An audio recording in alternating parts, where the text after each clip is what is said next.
Është përmbyllur me sukses edicioni i parë i kampit veror InnoKids, një program 2 javor i dedikuar zhvillimit të aftësive teknologjike dhe krijuese të fëmijëve.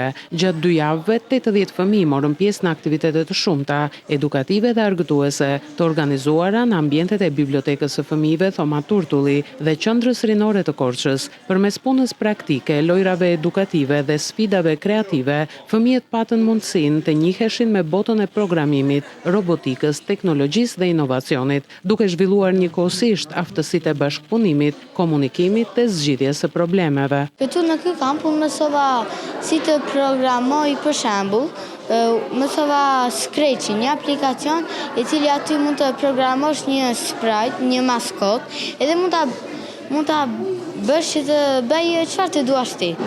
Mësova të bëja gjëra të reja në kompjuter, mësova në Microsoft, Kahoot dhe shumë gjëra të tjera.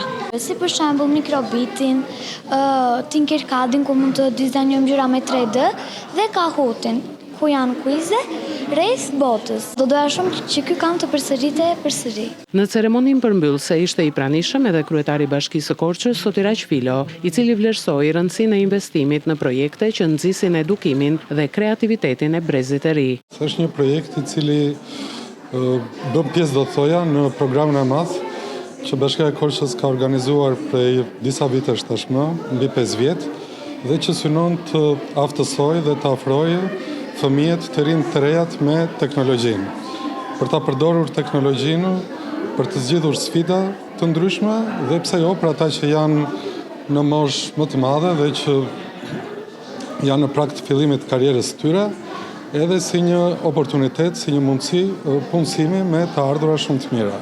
Qëllimi i këtij kampi ka qenë që gjatë këtyre ditëve fëmijët të aftësohen në pjesën e teknologjisë, në disiplina të ndryshme, siç është dizajni, modelimi, 3D, robotika, programimi, por edhe të marrin element të asaj që quhet design thinking, ose të menduarit kritik, pra identifikim problematikash dhe përdorimi i teknologjisë për të zgjidhur këto problematika, që në këndvështrimin tim është shumë e rëndësishme. Në përfundim, për të gjithë fëmijët pjesëmarrës u shpërndan certifikata, ndërsa synohet që një eksperiencë e tillë të kthehet në traditë për qytetin e Korçës.